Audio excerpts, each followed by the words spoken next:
বন্ধুরা, এর আগের ভিডিওতে আমি তোমাদের বলেছিলাম ফেব্রুয়ারি মাসের শুরু থেকে ফেব্রুয়ারি মাসের শেষ পর্যন্ত দাঁড়িয়ে তোমাদের বেলফুল গাছের মধ্যে কোন কোন কাজকে করতে হবে। আমি সেই ভিডিওতে তোমাদের দেখিয়েছিলাম যে তোমাদের বেলফুল গাছের কাটাই ছাঁটাইকে কিভাবে করতে হবে, কাটাই ছাঁটাই করার পর তোমাদের বেলফুল গাছগুলোর মধ্যে কোন কোন পরিচর্যা করতে হবে এবং কি খাবারকে কাটাই ছাঁটাই করা বেলফুল গাছের মধ্যে প্রয়োগ করলে তোমাদের বেলফুল গাছের মধ্যে প্রচুর পরিমাণে ডালপালা আসতে শুরু করবে। কিন্তু আজ আমি এই ভিডিওতে তোমাদের বলবো, এই এপ্রিল মাসের শুরুতে দাঁড়িয়ে যারা তোমরা দেখছো তোমাদের কাটাই ছাঁটাই করা বেলফুল গাছের মধ্যে এই রকম নতুন নতুন কচি কচি ডালপালা আসতে শুরু করেছে, তোমাদের বেলফুল গাছের মধ্যে এই রকম কুঁড়ি আসতে লক্ষ্য করা যাচ্ছে, এই সমস্ত বেলফুল গাছের মধ্যে এবার তোমরা কোন কোন পরিচর্যাকে করবে এবং কোন খাবারকে তোমরা বেলফুল গাছের মধ্যে প্রয়োগ করবে, যার ফলে এই যে কচি কচি ডালপালা,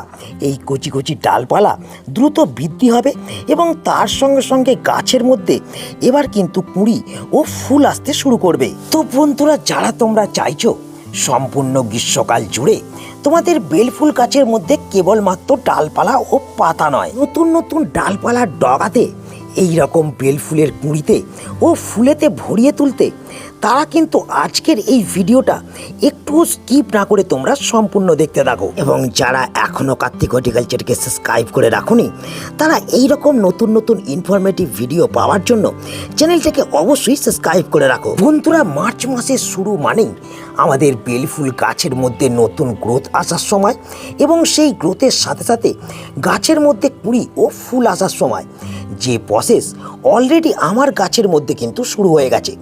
তো তোমরাও যারা দেখছো তোমাদের বেলফুল গাছের মধ্যে নতুন নতুন ডালপালা আসার সাথে সাথে গাছের মধ্যে এই রকম কুঁড়ি আসতে শুরু করেছে, তারা এই সময় যেটা করবে, গাছের মধ্যে সঠিক পরিচর্যাকে কিন্তু করবে, তবেই কিন্তু আমাদের এই পাতাগুলো বৃদ্ধি হয়ে আরও সবুজ চকচক করবে। তার সঙ্গে সঙ্গে গাছের মধ্যে আসা কুঁড়ি গাছ থেকে না ঝরে সঠিকভাবে কিন্তু ফুটে ফুলে পরিণত হবে। তো তার জন্যে আমাদের যে প্রথম কাজটাকে এই রকম অবস্থায় দাঁড়িয়ে আমাদের প্রত্যেকটা বেলফুল গাছের মধ্যে করতে হবে, সেটা হলো গাছগুলোকে আমাদের শুরুতেই এমন একটা স্থানের মধ্যে রাখতে হবে, যে স্থানটার মধ্যে রাখলে আমাদের বেলফুল গাছের প্রত্যেকটা পাতাতে সমান পরিমাণে রোদ পাবে। মানে কমসে কম 6 থেকে 7 ঘন্টা রোদযুক্ত স্থানের মধ্যে আমাদের বেলফুল গাছগুলোকে রাখতে হবে। কারণ বন্ধুরা, আমাদের বেলফুল গাছ রোদকে কিন্তু ভীষণভাবে পছন্দ করে, আর এ যত বেশি রোদ পাবে তত কিন্তু গাছের পাতা সবুজ থাকবে, গাছের মধ্যে আসা কুঁড়ি সঠিকভাবে ফুটে ফুলে পরিণত হবে এবং আমাদের ফুলের আকারও বৃদ্ধি হবে। এর পাশাপাশি যে 2 নম্বর কাজটাকে আমাদের এই সময় করতে হবে, সেটা হলো বন্ধুরা, যেহেতু আমরা এই সময় সকলেই দেখছি আমাদের গোটা পশ্চিমবাংলা জুড়ে রোদের তীব্রতা ধীরে ধীরে বাড়তে শুরু করেছে, তাই আমাদের যে সমস্ত বেলফুল গাছের মধ্যে নতুন নতুন ডালপালা আসতে শুরু করেছে, যে সমস্ত বেলফুল গাছের মধ্যে কুঁড়ি লক্ষ্য করা যাচ্ছে, সেই সমস্ত বেলফুল গাছের মধ্যে আমাদের কিন্তু সঠিকভাবে জল প্রয়োগ করতে হবে। আমাদের লক্ষ্য রাখতে হবে গাছের মাটি যাতে একেবারে শুকিয়ে খটখটে না হয়ে যায়, আবার একেবারে ভিজে চপচপে না থাকে। আমাদের সবসময় বেলফুল গাছের মাটির মধ্যে এই সময় ময়েশ্চার ভাবকে বজায় রাখতে হবে, তবেই কিন্তু আমরা দেখব আমাদের বেলফুল গাছের পাতা সবুজ চকচক করছে, গাছের মধ্যে আরও নতুন নতুন ডালপালা বৃদ্ধি হয়ে গাছগুলো ঝাঁকড়া হয়ে উঠছে এবং তার সঙ্গে সঙ্গে গাছের মধ্যে আসা কুঁড়িগুলি সঠিকভাবে ফুটে ফুলে পরিণত হচ্ছে। কিন্তু এই সময় আমরা যদি আমাদের বেলফুল গাছের মধ্যে জল প্রয়োগ করার তারতম্য করে ফেলি, তাহলে কিন্তু গাছের পাতা এই যে তোমরা সবুজ লক্ষ্য করতে পারছো, এই সবুজ ভাব কিন্তু ধীরে ধীরে হারিয়ে যাবে। গাছের পাতা অতিরিক্ত জল প্রয়োগ করার ফলে বা গাছের মাটি শুকিয়ে যাওয়ার ফলে হলুদ হয়ে গাছ থেকে ঝরে যাবে, গাছের কুঁড়িগুলো সঠিকভাবে কিন্তু ফুটে ফুলে পরিণত হবে না, গাছ থেকে কুঁড়ি ড্রপ হয়ে যেতে আমরা লক্ষ্য করতে পারবো। এর সাথে সাথে আমাদের যে 3 নম্বর কাজটা করতে হবে, সেই 3 নম্বর কাজটা করার আগে আমি তোমাদের যে বিষয়টাকে দেখাবো, সেটা হলো বন্ধুরা, দেখো, দেখতে পাচ্ছ আমার গাছের পাতা কিন্তু ফুটো ফুটো হয়ে গেছে এর কারণ গাছের মধ্যে পোকামাকড়ের আক্রমণ। আমাদের বেলফুল গাছে যে এই সময় নতুন নতুন ডালপালা ও পাতা বৃদ্ধি হচ্ছে, এখনই কিন্তু পোকামাকড়ের আক্রমণটা প্রচুর পরিমাণে আমাদের বেলফুল গাছের মধ্যে কিন্তু লক্ষ্য করা যায়। তাই আমাদের এই সময় নিয়মিত নিম তেলকে কিন্তু ব্যবহার করতে হবে। 1 লিটার জলের মধ্যে 2.5 ml নিম তেল দিয়ে প্রত্যেক 7 থেকে 8 দিন অন্তর অন্তর বিকালবেলার দিকে আমাদের প্রত্যেকটা বেলফুল গাছের পাতার মধ্যে কিন্তু স্প্রে করতে হবে।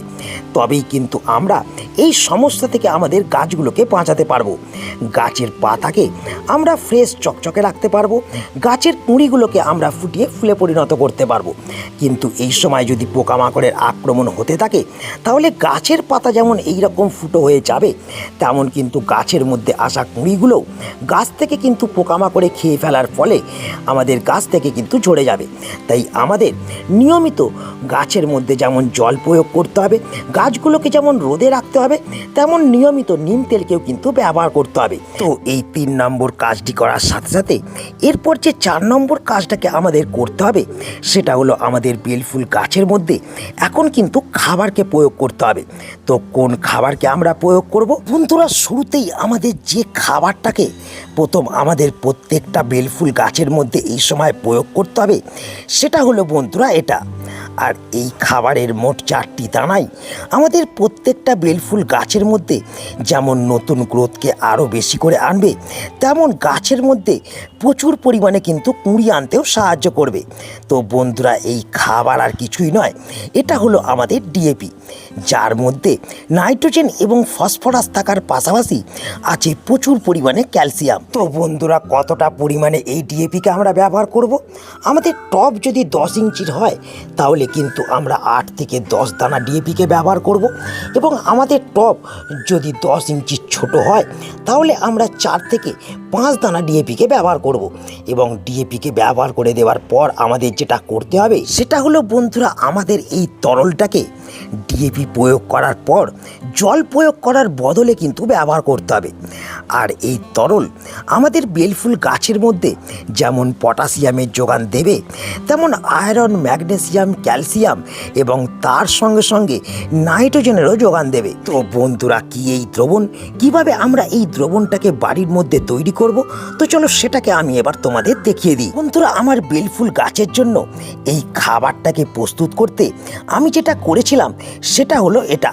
দেখতে পাচ্ছ, আমি এখানে 1 লিটার জলের মধ্যে 4 থেকে 5টা শুকনো কলার খোসাকে 24 ঘন্টা কিন্তু ভিজিয়ে রেখেছিলাম। 24 ঘন্টা পর আমার এই তরল দ্রবণের রঙটা লালচে বর্ণের হয়ে গেছে, মানে কলার খোসার মধ্যে থাকা পটাশিয়াম সম্পূর্ণ পরিমাণে দেখতে পাচ্ছ জলের মধ্যে চলে এসেছে।